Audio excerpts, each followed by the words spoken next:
एक महत्त्वाची बातमी आहे। मंत्री धनंजय मुंडे आता सह्याद्रीवरील बैठकीसाठी दाखल झाले आहेत। महत्त्वाची बातमी आपण पाहतोय।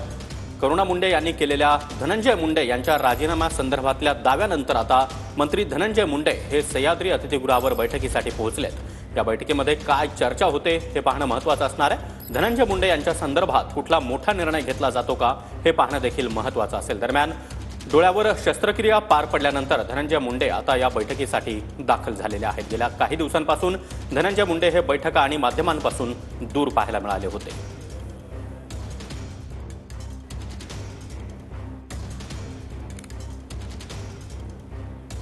तर मंत्री धनंजय मुंडे सह्याद्रीवरील बैठकीसाठी आता दाखल झालेले आहेत। अधिवेशनाच्या पार्श्वभूमीवर चहापान कार्यक्रमाचं सरकारकडून आयोजन करण्यात आलेलं आहे आणि त्याचसाठी आता मंत्री धनंजय मुंडे हे सह्याद्री अतिथीगृहावर बैठकीसाठी दाखल झाले आहेत।